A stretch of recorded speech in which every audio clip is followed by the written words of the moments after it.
Hey, what's up guys? So in today's video, I'll be providing you guys with a full review of the iPad mini. So on January 27, 2010, I woke up to a highly anticipated Apple keynote. We knew a tablet was going to be announced, but we had no idea what it would look like. Things at Apple were fairly different back then. It was rare when things leaked. And I'm guessing that's because the company was also fairly smaller back then, and they had just released the iPhone 2 years prior. But in any case, I watched the keynote with tremendous excitement, and when Steve Jobs showed the iPad, I was disappointed because it looked like a bigger iPhone. I wasn't too pleased with the announcement and never really cared for the iPad until now. People forget that at the time Apple was leading the anti-flash movement, and it meant that most of the web would not work well. Now things have evolved, but back then that wasn't the case. Even Steve Jobs wrote a letter which he posted on apple.com detailing why he dropped flash from tablets and phones.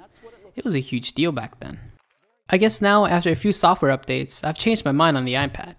It's now been 4 years since the first generation iPad, and it has now matured and grown into a very successful platform. But even before I get into the review of the iPad mini, I should discuss on why I bought the mini over the air. I bought the mini as a reading device, so a smaller device was the way to go. Plus, I bought the mini before the new iPad Air 2 and new iPad mini 3 were announced. And even though I did, I don't regret it, because I would have still bought the iPad mini 2 and not the new mini 3. Because in my opinion, Touch ID isn't worth a full $100. Sure, this is only the iPad mini 2 and not the new iPad mini 3, but they're basically the same. So let's get right into it. In terms of the design, it's a beautiful design, built completely out of aluminum and glass. So it has enough weight and it feels solid. But then again, the same could be said for every iPad that's ever been made. They've always been solidly built. The device weighs at 331 grams, which isn't a lot. And yes, that's actually less than 1 pound, so the device is incredibly thin and light. Even though this device is only the Mini 2, the screen remains unchanged, with the same resolution of 2048 by 1536 and the same PPI of 326. I would have wished that Apple would have included the same technology from the new iPad Air 2, but I'm guessing they're saving that for next year. In any case, the screen is still fantastic and the viewing angles are solid. The colors are a tad off, but nothing too crazy, and to be honest, the slight color difference doesn't really bother me as I will mainly use the device to consume media and to read. In terms of performance, the Mini does great. With its A7 and M7 co-processor, they're both very efficient and very fast. Although it's important to mention that the 1 GB of RAM is beginning to feel kind of limiting, as opening too many tabs on the browser results in the occasional web refresh, as the system cannot hold too many web pages open. Again, I won't be using synthetic benchmarks, as those mean absolutely nothing. In terms of daily performance, it should perform just fine, and the Mini feels fast for daily web browsing and sending emails. Yes, the iPad has a camera, and yes, the camera is actually quite good, but I don't think the tablet should have a camera. They should use that extra space for something else. I guess I'm a little biased since I dislike taking pictures with tablets, but for those who do like taking pictures with tablets, I'm happy to report that the performance of the lens is actually quite good. But please be warned that it looks kind of silly. Actually, it looks pretty bad. I'm just kidding. Don't ever limit yourself on the basis of what other people think. Always do what you like.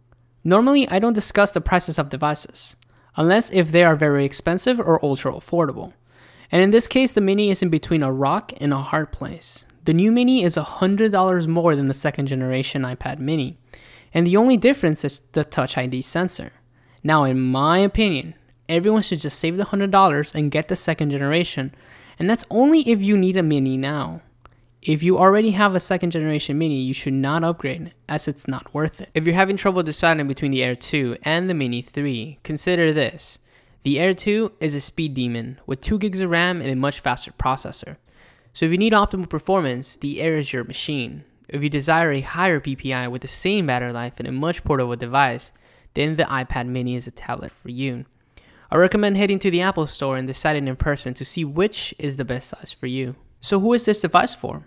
Well, it's for individuals who want to consume media, and well, it's also really great for college students who want to carry their books digitally. Because reading off of an iPad is far more comfortable than reading off of a laptop or a desktop.